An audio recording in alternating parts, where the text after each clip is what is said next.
there any, Mr. Chairman, is there any background on why they made these changes? There's a lot that's going on. I've met. Any amendments to this bill? There will be some amendments made on the bill. There was an amendment put forward in the committee in the Senate, initially by Senator John Regan. We had helped craft that to some degree. I know Representative Cordelli, you were involved with that.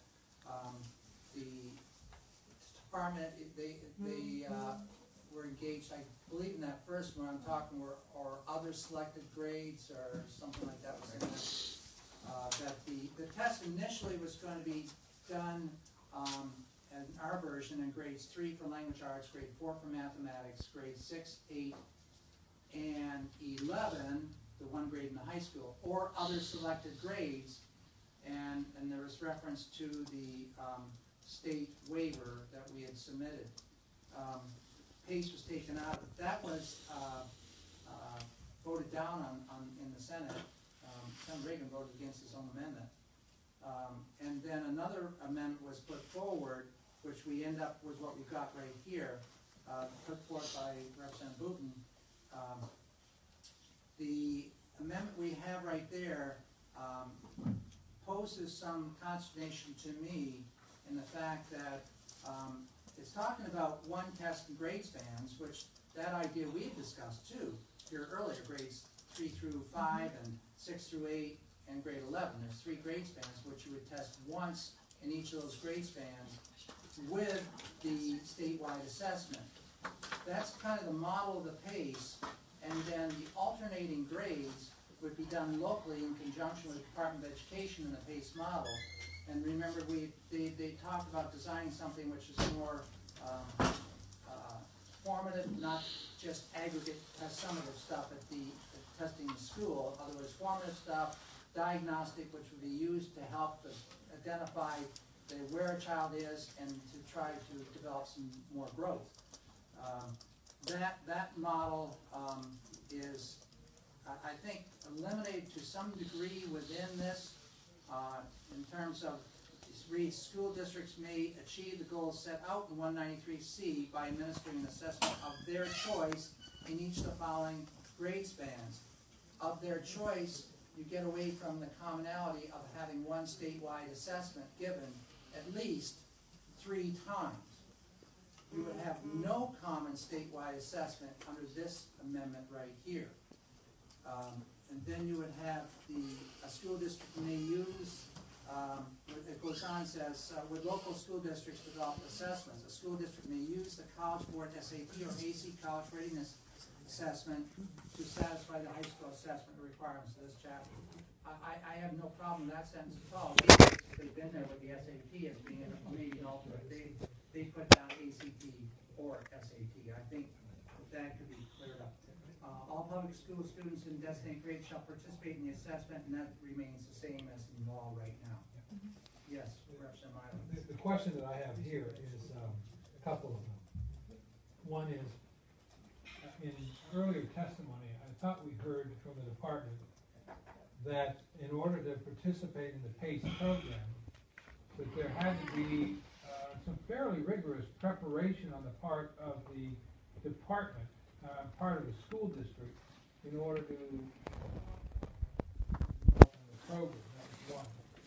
Secondly, if you have a choice of either the ACT or the SAT, how do you have some sense of comparison then how schools are doing, how high school students are doing? So those are the 2 questions that I have before I need some answers to that before I can figure out where I want to go with this. Our discussion on dealing with this assessment, even when we went back to the very beginning of 1432, several years ago, the concept that we are testing too much in our schools. We want to see a reduction in that, so that more time can be given to the local school and teacher and parents to decide, what they're more time to teach. We also saw redundancy in the amount of testing which we're doing. We also saw a huge cost to testing every grade, 3, 4, 5, 6, 7, 8, and 11 cost. And so with that, and there were other issues associated with that. But those are kind of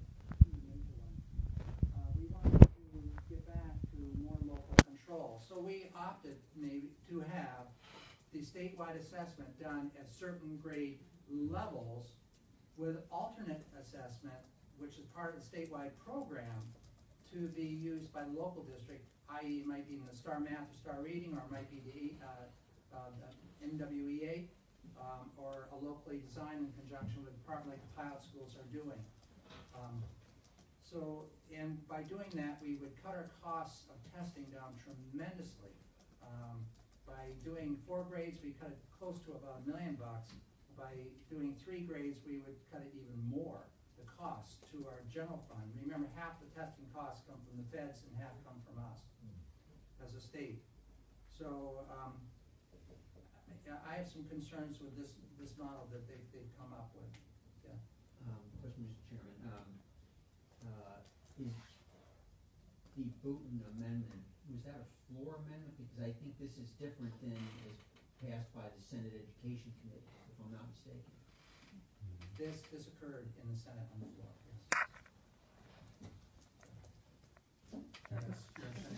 Mr. Chair, would it be possible to hear from the department about their concerns regarding this amendment?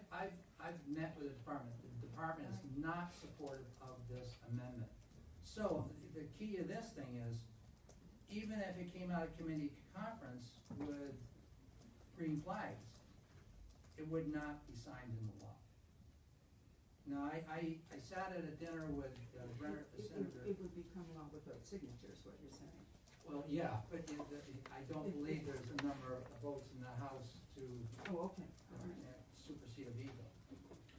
I sat with John Regan in a dinner with middle school kids on Friday evening, and he is not supportive of this amendment right here, as we see. He chairs education over there. He'd like to see some backing off more to where it was coming out of the Senate. Testing has 3 purposes in this state. One is we have statewide assessment to make sure we're agreeable to or following Claremont 4. In other words, that we're doing statewide assessment to ensure that all children have an opportunity for an adequate education. There has to be some kind of a measure, commonality.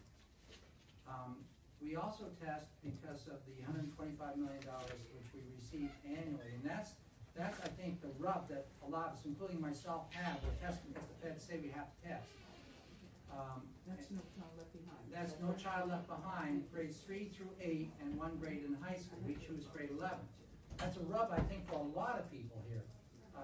But it's the money that the state receives, and you know how hard it is to find these dollars.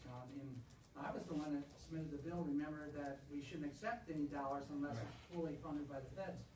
The third reason is that we test because we're trying to measure student growth.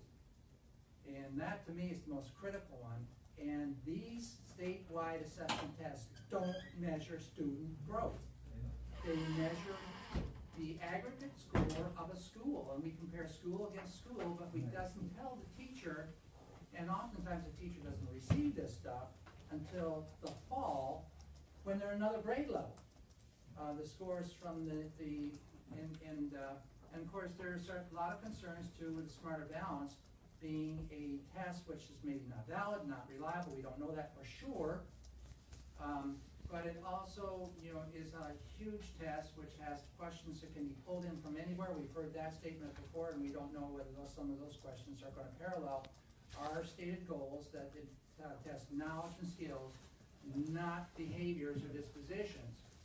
And work study habits are what we clearly defined as what we want on the books, and that's in the statute now.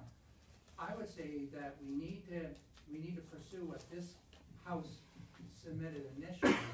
We need to have a committee conference on this bill. Yes, Representative Crane, you have your hand?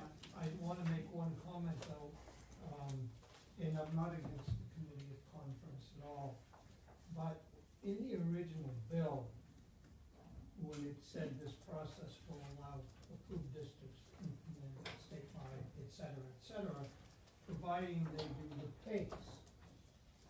And I have a problem with that because that should not be mandated as the only alternative.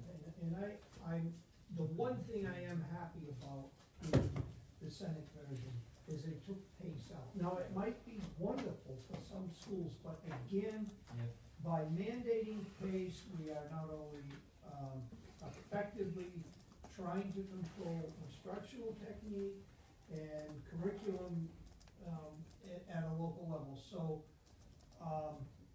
the only good thing I'll say, from my opinion, and humble as it is, it's just my opinion, is I was happy to see pace out of there as a tool for an alternate. Representative Guile, then Representative. Representative Kramer, I can share some of your concern relative to competency and the fact that it could be a requirement. However, and I had real concerns about competency-based education until I went to the conference that was held by the Department of Education on Monday several weeks ago, and saw the students from Pittsfield explain what today's approach to competency-based education is. And I was rolled over. I mean, it was so impressive to see how these students worked and what their knowledge base was and how well they were, and there were like 8 of them. It was a good representation. So I do feel that there is a merit to keeping pace in our bill. This was our position. The other thing I would like to say is 2 weekends ago, I was at a meeting, an educational meeting in Colorado Springs, where our deputy commissioner was one of the lead speakers on the whole notion of accountability, innovative perspectives on accountability. And the thing is, he was introduced by the people who were holding the conference as the deputy commissioner from the state of New Hampshire, who are leading the way in this nation on the whole approach to accountability. People across the nation want to get rid of testing, and we are seen as a state that has taken the lead by requesting a waiver. I think that we really need to hold on to our own perspective and ask for a committee of conference. Mr. Chair, could I respond just a second? I do not argue against the potential value of case, but as of anything that is good and worth having, people should buy into it on their own. And I do have an issue where we put it in statute as the only. All right. Yeah, I agree. Representative Cordelli. Thank you, Mr. Chairman. I was just reading the first 2 sentences, and I would think that you could read it that sentence 2 contradicts sentence 1. Sentence 1 is each year the state shall do this assessment in grades 3 through 8, etc. But sentence 2 says school districts may achieve the goals set out in 193C, that's the whole section, by doing their own choice of assessments. I agree with you, and that comment was presented by myself directly to Paul Leather and at the department, and there has been some concern that sentence 1 and sentence 2 can speak against each other. Sentence 1 is basically from current statute, and it's also required by federal law.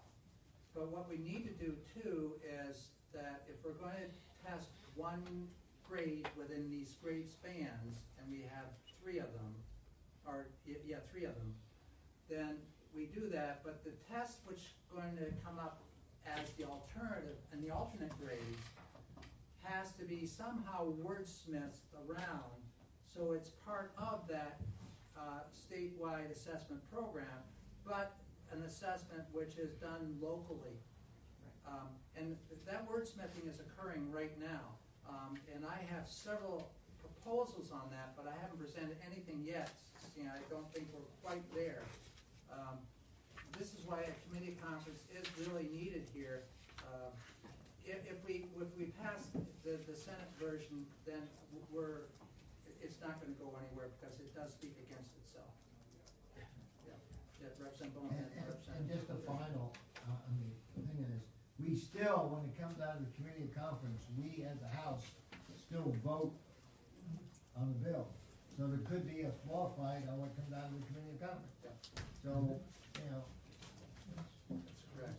Sometimes those are the most exciting sessions of the year.